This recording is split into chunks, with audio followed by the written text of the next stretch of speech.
Indonesia kembali terpilih sebagai anggota tidak tetap Dewan Keamanan PBB untuk keempat kalinya setelah sebelumnya pada periode 1973-1974, 1995-1996, serta 2007 hingga 2008. Pemilihan ini dilakukan oleh Majelis Umum PBB di New York pada Jumat 8 Juni 2018 waktu setempat. Indonesia mendapatkan suara sebanyak 144 suara, sedangkan Maladewa hanya mendapatkan 46 suara dari total 190 negara yang mengikuti voting. Perolehan ini adalah hasil kerja keras yang panjang dari para diplomat Indonesia dalam menjaga perdamaian antar negara. Sementara yang menjadi prioritas utama Indonesia adalah isu Palestina yang akan dibahas dalam sidang Dewan Keamanan PBB. Secara khusus saya berpesan kepada Menteri Luar Negeri untuk memberikan prioritas kepada isu Palestina. Isu Palestina akan menjadi prioritas bagi Indonesia dalam Dewan Keamanan PBB. Saya juga meminta kepada Menteri Luar Negeri dalam 6 bulan ke depan agar mempersiapkan secara baik untuk Indonesia duduk dalam Dewan Keamanan PBB dimulai 1 Januari 2019 yang akan datang. Kepercayaan dunia ini adalah tanggung jawab yang harus kita tunaikan dengan baik. Presiden juga menegaskan ada 4 prioritas utama yang akan dilakukan Indonesia sebagai anggota tidak tetap Dewan Keamanan PBB. Memperkuat ekosistem, memperkuat budaya, dan penyelesaian konflik secara damai. Denny Eko, JAV TV. Pemirsa, 2/3 anggota PBB ini mendukung Indonesia menjadi anggota Dewan Tidak Tetap PBB. Ini seperti apa effortnya?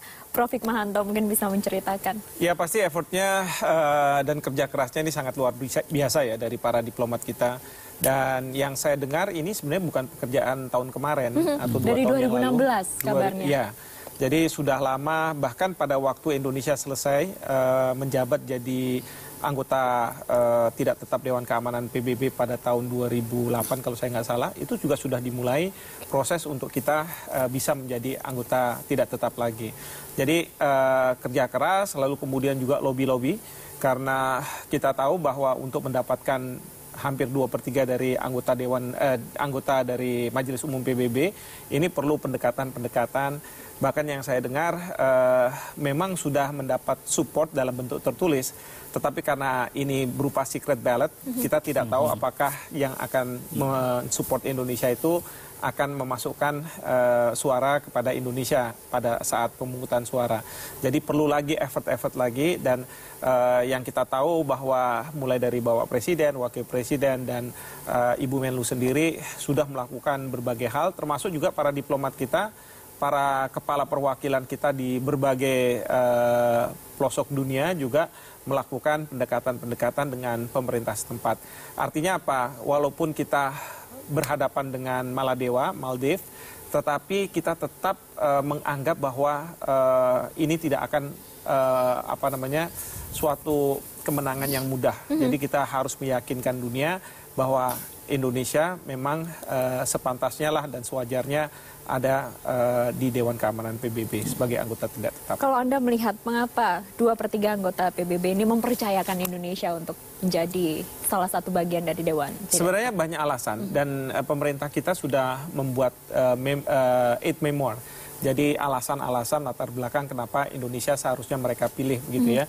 Kalau saya lihat dari situ ada 4 alasan besar. Pertama adalah Indonesia kita selalu ikut di dalam masalah-masalah yang berkaitan dengan masalah perdamaian dan keamanan internasional.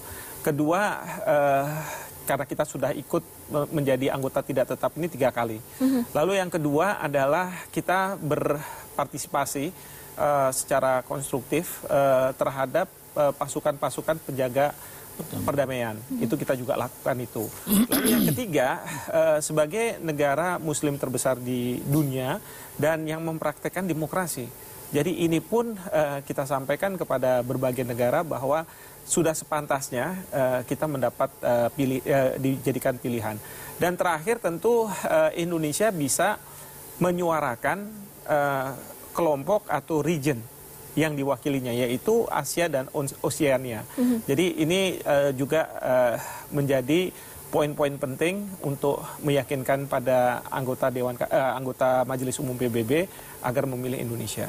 Pak Satya, apa yang Anda lihat dari terpilihnya Indonesia untuk keempat kalinya nanti mulai 2019 Januari? Pastinya positif ya, karena ini kan proses namanya proses election, jadi bukan appointed, tetapi satu proses yang memerlukan kesepahaman gitu, kesepakatan daripada mereka yang menyuarakan ke kita. Saya ingin menambahkan saja bahwa effort itu juga dilakukan oleh DPR, Pak. Jadi kita di dalam setiap kali kunjungan ke luar negeri itu menjalankan namanya track to diplomacy.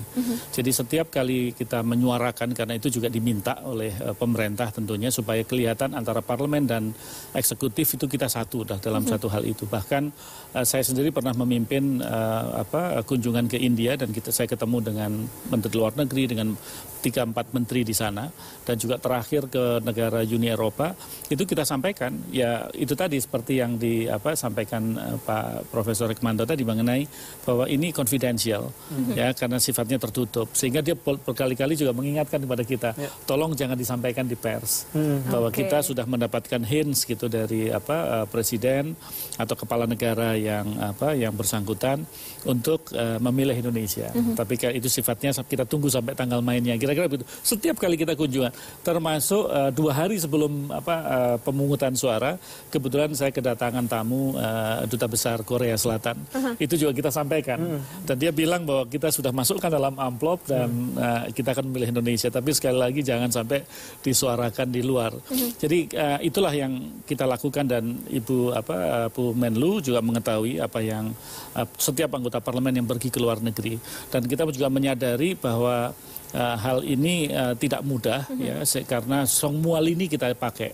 Jadi semua kesempatan yang bisa dilakukan oleh senior official di government ataupun juga di parlemen ya, itu selalu menyuarakan hal-hal seperti itu, dan kita mengkampanyekan mengenai perdamaian, kita mengkampanyekan mengenai lolosnya undang-undang terorisme. Itu juga walaupun baru aja gitu, tetapi itu juga kita suarakan kepada mereka supaya mereka mempunyai awareness yang sama gitu. Dia pikir wah, Indonesia serius dalam hal ini. Apalagi dengan penduduk Islam yang besar, dan kita cukup bersuara terhadap masalah-masalah perdamaian di OKI. Ya, jadi itu mereka count, dan di parlemen itu ada namanya PUIC ya.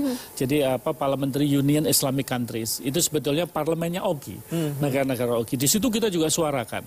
Jadi banyak hal yang parlemen dengan pemerintah mempunyai grip yang sama dalam hal ini. Maka senangnya di Komisi 1 ya Pak ya, antara pemerintah sama DPR bisa bersatu. Bisa bersatu. Nah, maka sekarang ini kita ingatkan pada pemerintah, ini merupakan awal ya, karena jangan lagi kita begitu masuk kena euforia dan tidak melakukan apa-apa. Justru saya sebetulnya men-challenge gitu, karena 3 kali kita menjadi anggota tidak tetap, itu sebetulnya apa sih hasilnya yang pernah dilakukan sebelum-sebelumnya gitu. Apakah ada satu milestone yang bisa kita capai gitu pada zaman itulah, paling tidak di tahun terakhir 2007 2008. Karena kita menginginkan sekarang yang 2020 sampai dengan tahun 2022 saya rasa ya. Nah, itu harus benar-benar ada sesuatu yang dihasilkan oleh Indonesia. Tidak hanya sekedar menjadi anggota tidak tetap, tapi ada sesuatu yang merupakan satu legacy lah Indonesia ada sebagai itu. Betul. Tadi di tayangan kita sama-sama melihat waktu Indonesia disebut menjadi salah satu anggota Dewan Keamanan tidak tetap PBB ini. Menlu sepertinya begitu terharu, lalu ada ekspresi yang sangat surprise begitu. Tapi kalau dilihat ternyata ada banyak sekali effort yang dilakukan oleh parlemen dan juga pemerintah sebenarnya. Terpilihnya Indonesia ini sebuah kejutan atau sebenarnya sudah diprediksi, Prof? Ya, seperti tadi Pak Satya juga sampaikan bahwa mungkin sudah bisa diprediksi, ya, karena kita sudah berputar dan kemudian sudah mendapatkan suara-suara itu. Tapi seperti Pak Satya katakan bahwa jangan dimunculkan dalam pers. Karena apa? Ini juga yang kita khawatirkan juga. Kalau nggak berani dimunculkan di pers, bukannya tidak mungkin last minute. Betul, komitmennya ini juga dipertanyakan ya. Karena dalam proses seperti ini, tiap negara itu kalau di DPR seperti fraksi gitu, kira-kira gitu ya. Betul. Jadi nanti kalau misalnya tiba-tiba hubungan Indonesia dengan negara tertentu tidak baik, bisa saja itu berbalik. Nah, oleh karena itu, walaupun kita sudah tahu, tapi saya rasa pejabat maupun anggota Dewan merasa bahwa kita tidak perlu sampaikan gitu ya, tentu kita harus dengarkan apa nanti keputusannya. Jadi in a sense apa yang Ibu Menlu sampaikan, apa muka beliau begitu ya, memang bukan suatu kejutan, tetapi menurut saya lebih ke suatu perasaan lega, gitu ya, relief bahwa akhirnya Indonesia terpilih menjadi anggota tidak tetap Dewan Keamanan PBB dan menunjukkan bahwa ini bukan sesuatu yang kita tidak kerja keras. Dan ini bukan hanya Ibu Menteri saja. Seperti tadi Pak Satya katakan, selain di eksekutif juga di legislatif juga banyak melakukan effort-effort. Ini kali keempat Pak Satya nantinya Indonesia di 2019-2020, betul?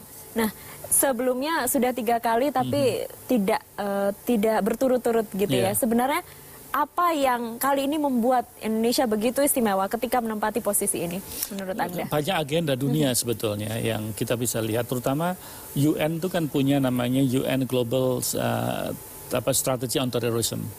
Ya, dia lagi mencari bentuk bagaimana mengatasi terorisme di dunia. Ya. Di UN ada satu aktivitas itu. Nah, Indonesia mestinya bisa berperan di situ. Itu. Di samping kita tidak semuanya yang kita ceritakan success story, tapi paling tidak kita yang menghadapi. Ya, kita menghadapi dan kita mencoba untuk men-tackle itu, bahkan memformulasikan di dalam bentuk perundang-undangan. Itu kan juga hal yang harus kita apresiasi dan bisa kita sampaikan gitu untuk dunia lain yang, maksud saya, negara lain yang mereka belum sampai ke arah situ. Baik, itu salah satunya. Nanti selebihnya bisa dilanjutkan kembali usai jeda. Pemirsa, tetaplah bersama kami di Newsroom, akan kembali usai jeda berikut ini.